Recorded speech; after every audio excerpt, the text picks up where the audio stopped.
When a Prime Minister goes abroad, they represent all of us. So what does it say when Starmer admits to Trump that Britain can't face Russia alone? It says our international reputation is in freefall.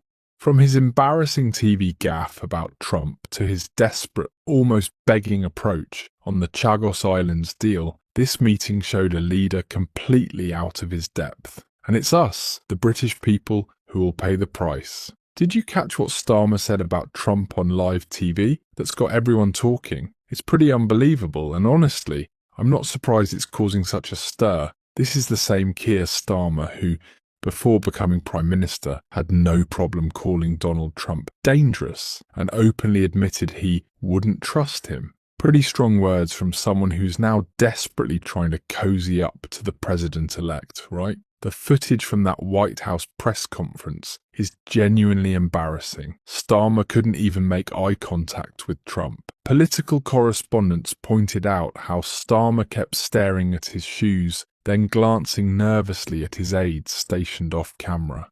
At one point, when Trump gestured toward him, Starmer visibly flinched. The camera actually caught his uncomfortable reaction. He fidgeted with his cuffs repeatedly, appearing completely uncomfortable in his own skin. Then there's that letter from King Charles that Starmer brought along. After years of criticism, suddenly he's handing over royal invitations like some kind of peace offering. The body language was painfully obvious. Trump accepted it with a characteristic raised eyebrow, while Starmer stood there with an awkward half-smile plastered across his face. Looking back at history, other PMs handled these meetings differently. Thatcher and Johnson maintained a certain British dignity regardless of which US president was in office. Starmer, by contrast, looked like he was there for a job interview rather than representing a proud nation with centuries of diplomatic history. The body language experts haven't held back in their assessment. They've highlighted how Starmer kept shifting his weight from foot to foot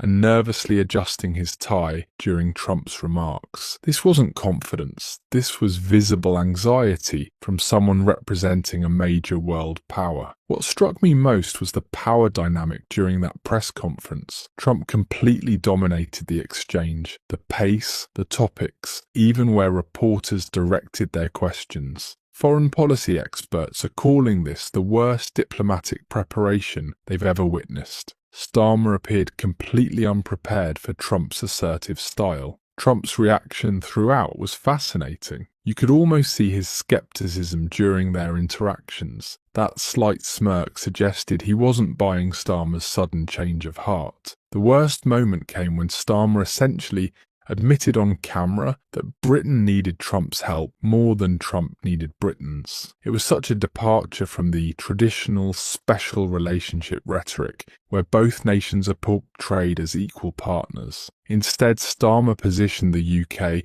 as almost dependent on Trump's goodwill, a shocking admission that undermines our standing on the world stage. While Starmer's verbal admission about needing Trump was embarrassing enough, what he didn't say spoke even louder. The moment our Prime Minister walked into the Oval Office, his body was already betraying him, and trust me, in high-stakes diplomatic meetings like this, how you carry yourself can completely undermine your country's position before you've even opened your mouth.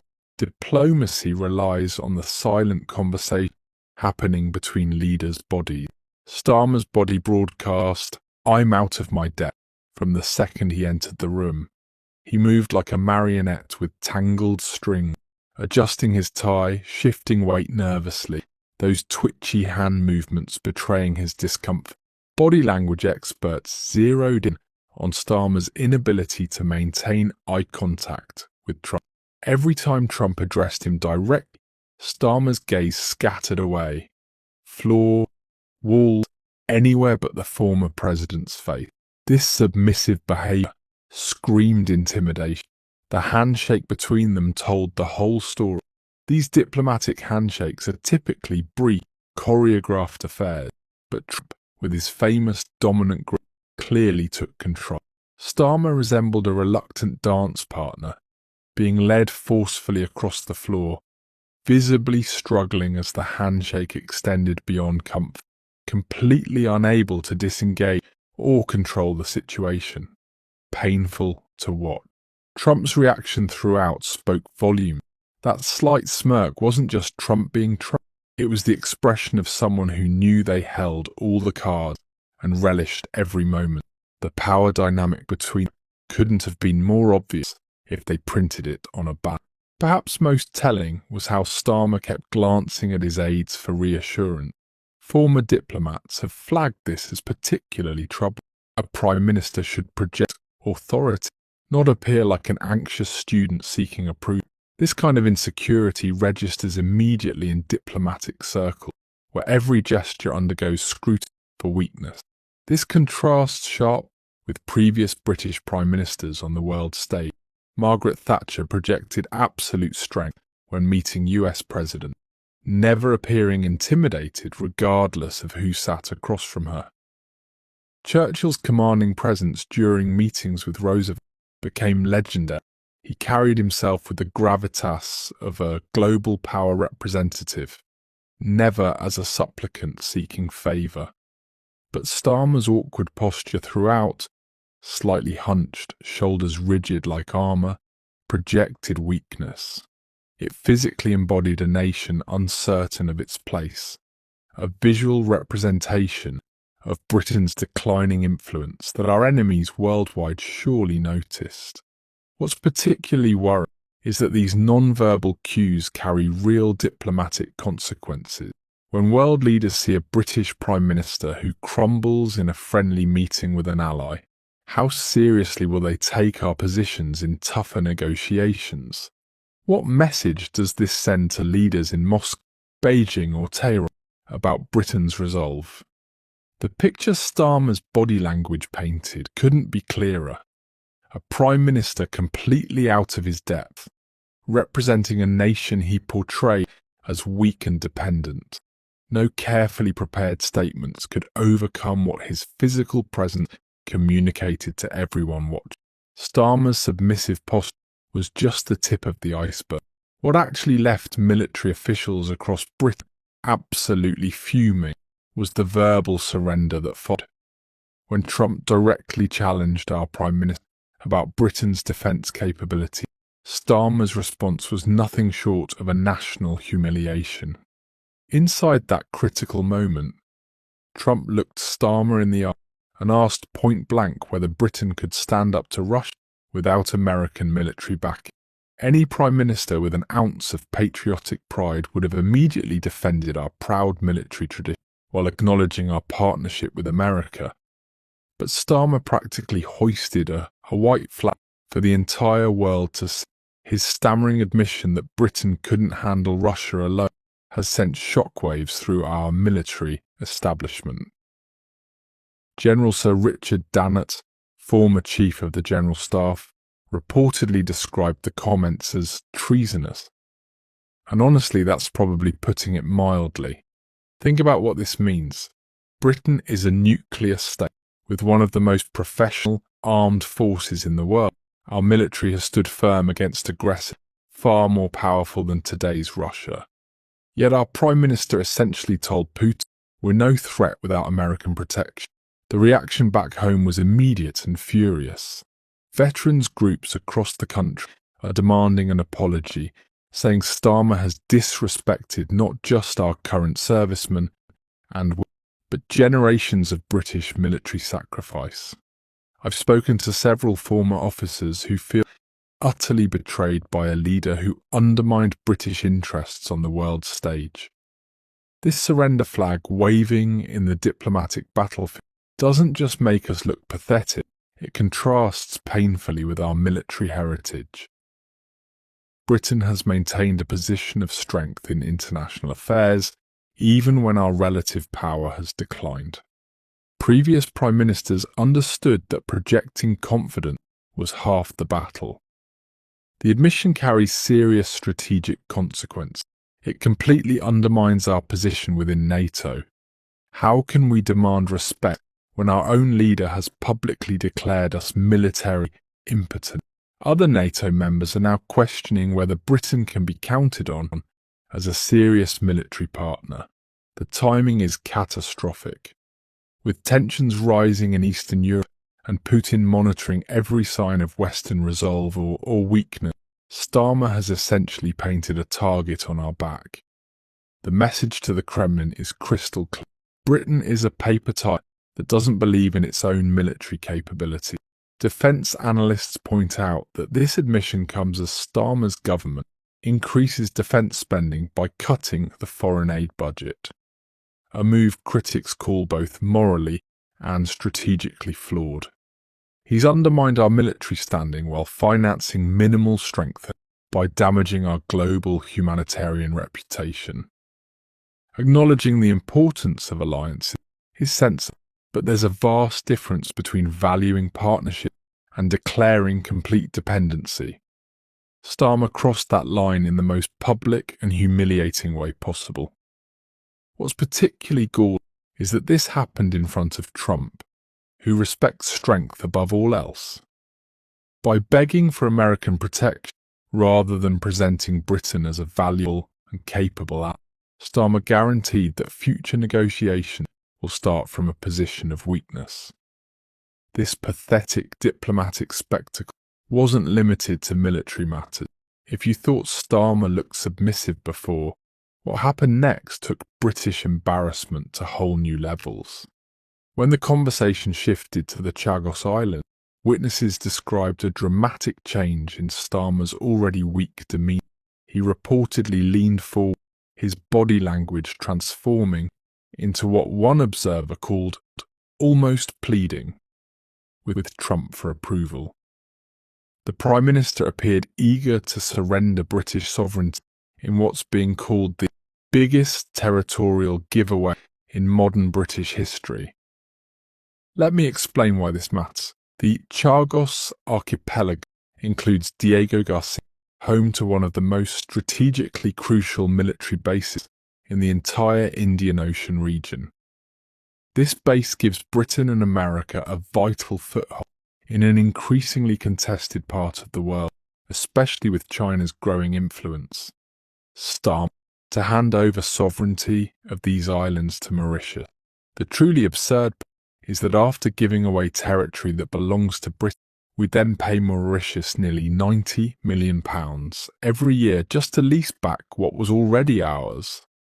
British taxpayers would be funding this ridiculous arrangement annually while getting absolutely nothing new in return. It's like a homeowner signing over their property deed to a neighbour, then paying that neighbour rent to keep living in their own house. What kind of negotiator gives away the asset and then pays rent on one who's completely out of his depth? When Trump heard the detail, sources say his expression changed to one of genuine confusion, that slightly furrowed brow that silently questioned the sanity of voluntarily surrendering territory, while also paying for the privilege. Even as America benefits from continued access to Diego Garcia, Trump clearly couldn't comprehend the logic. This isn't how international diplomacy is supposed to work. When our parents and grandparents watched Britain gradually release its empire over decades, there was dignity in those transitions. They were carefully managed to protect British interests. But what we're seeing with Starmer is an eager abandonment of strategic assets with no apparent upside. The real question is why? Why push through a deal that objectively weakens Britain's position? Some security experts point to Starmer's history of prioritising international approval over national interest. Others suggest it's tied to Labour's broader ideological approach to Britain's colonial past. Whatever the motivation, the result is the same: a Prime Minister surrendering British sovereignty at a time when strength is needed most. The timing couldn't be worse. In an era of growing global instability, with Russia's aggression in Europe and China's expansion in the Indo-Pacific, Britain is voluntarily reducing its strategic footprint. The Diego Garcia base plays a crucial role in supporting operations across a vast region. By weakening our position there, we're sending a dangerous message about British resolve and capability. And all this happened while Trump a man who respects strength and despises weakness, watched on. This image of a British Prime Minister offering to give away sovereign territory sets a precedent for how Britain will be treated in future. Not equal partner, but as a nation willing to surrender its assets while paying for the privilege.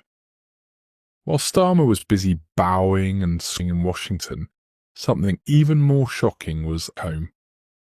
The political earthquake that's been brewing for months has finally erupted, and the tremors are being felt in places that should terrify Labour strategists. Just as Starmer fumbled the global stage, his domestic policies have betrayed his base. In Wales, a region that has voted Labour consistently for a century, Reform UK is now actually leading in the polls. This isn't just a minor shift, it's a historic collapse of Labour vote in what should be their. The Welsh miners, steel workers, and their families who have supported Labour generations are now abandoning the party in unprecedented numbers. Similarly, farmers across Britain are absolutely furious with government. They're organising what might be the largest agricultural protest in decades, with thousands expected to converge on London. These aren't your typical metropolitan Labour voters. These are the backbone of rural Britain who feel completely betrayed by policies threatening their livelihoods. The council seat bloodbath reinforced this collapse. Labour is hemorrhaging local positions faster than any government in modern British history. These aren't just symbolic roles, they're the grassroots foundation of any functioning party. When you're losing at this level, it means your support is crumbed up. Perhaps the most damaging self-inflicted wound has been the winter fuel alaster. Rachel Reeves's decision to ask this support for millions of pensioners has backfired spectacularly, facing legal challenges from the very unions that helped fund Labour's election campaign. Elderly citizens across Britain now face impossible choices between heating. Real people suffering the consequences of Labour's broken promises. Internal panic palpable. Starmer's own MPs are already distancing themselves as his approval ratings plummet. These politicians with finely tuned survival instincts can see which wind is blowing. Nobody wants to go down sinking ship, especially when they've only elected. I'm hearing that a desperate cabinet reshuffle is now being planned in the scenes, the classic move of a leader. But reshuffling the same group of unwilling ministers won't address the fundamental problem himself. This domestic collapse directly connects to his embarrassing to Trump. Both stem from the same flaw, a complete lack of leadership. Voters can spot a mile away, and Starmer's desperate attempts to be all for all people have left him stand tall. He promised the public once to get elected, then immediately abandoned those pledged power. He criticised Trump for years, then begged for his approval when politically. From the Welsh valleys to the farms of Yorkshire, from pensioners shivering without wind fuel payments, to union leaders preparing challenges, the British public recognises this political shape-shifting and is rejecting. What we're witnessing isn't just a normal slump. This is a gunt in freefall, just months office. The speed of Labour's collapse is unprecedented in modern politics. A party imploding from everyone at once. 7. The desperate U-turn of that one. As Labour implodes at home, Starmer's international reputation is somehow managing to lower.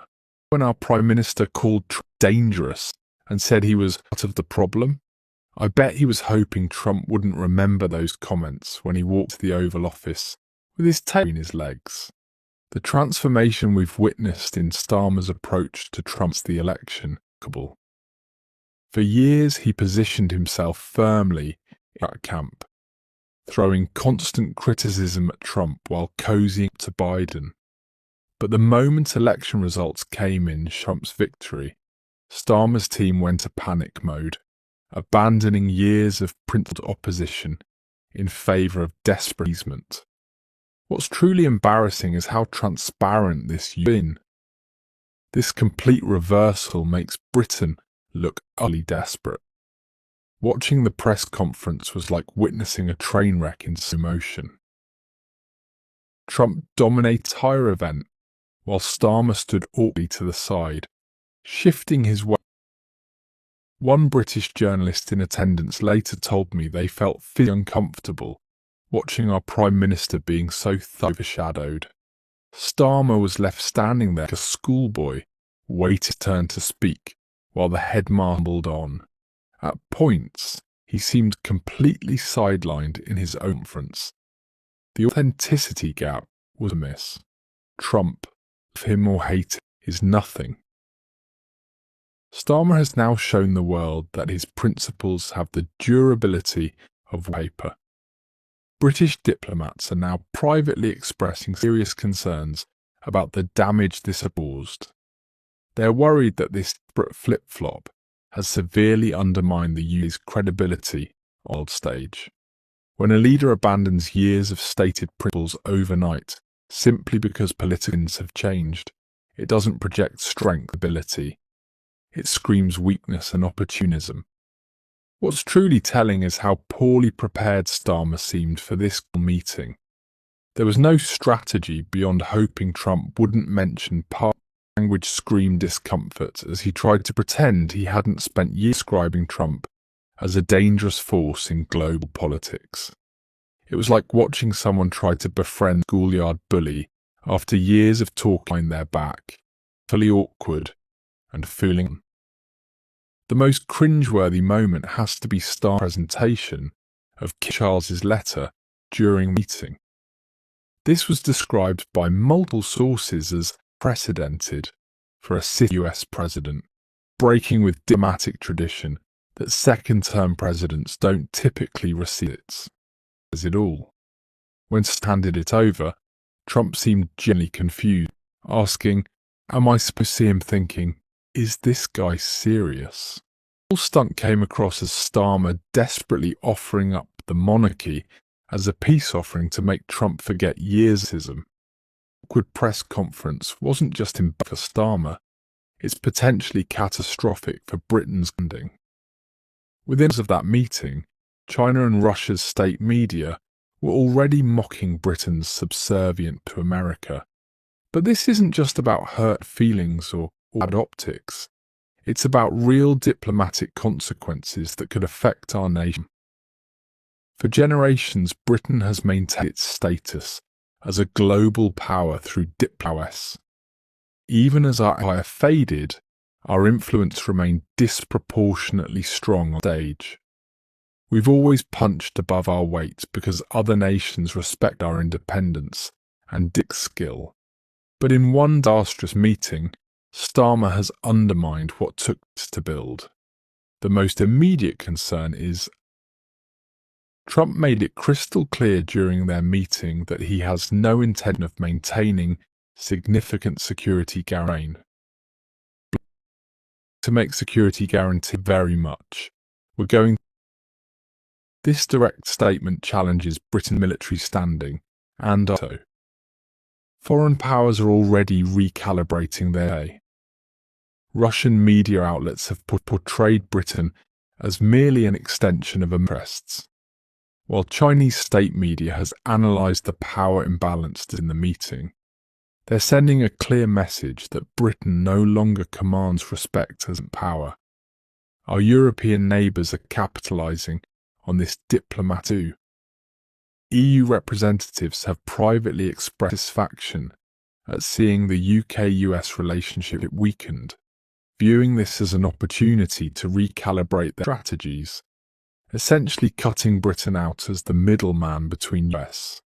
After Brexit, we needed to strengthen our unique position, not economic implications. When Trump discussed tariffs and trade agreements, Starmer appeared desperate for fair terms. Trade experts' this perception severely compromises our position. How can we secure advantageous deals when we're seen as willing to accept them? What makes this particularly galling is how unnecessary. Previous British leaders maintained respectful but equal relationships with the residents. Thatcher could disagree publicly with Reagan while maintaining his dignity.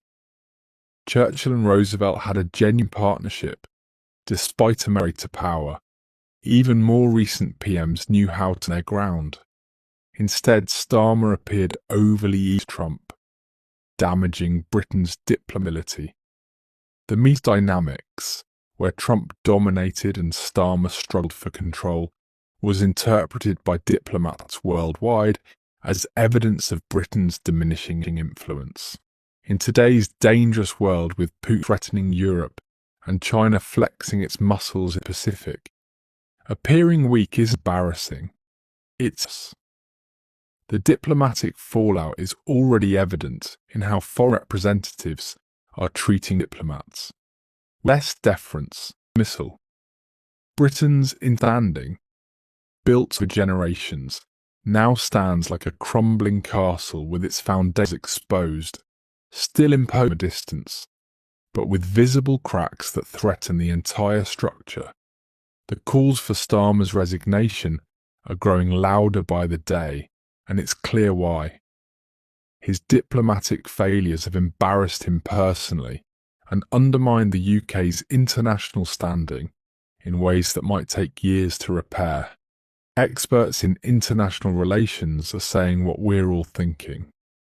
A diplomatic representative must balance national interests with constructive foreign engagement. Starmer has failed on both counts. With his party in freefall and our international reputation in shambles, can we really afford to let this continue any longer? We deserve better than this, Prime Minister.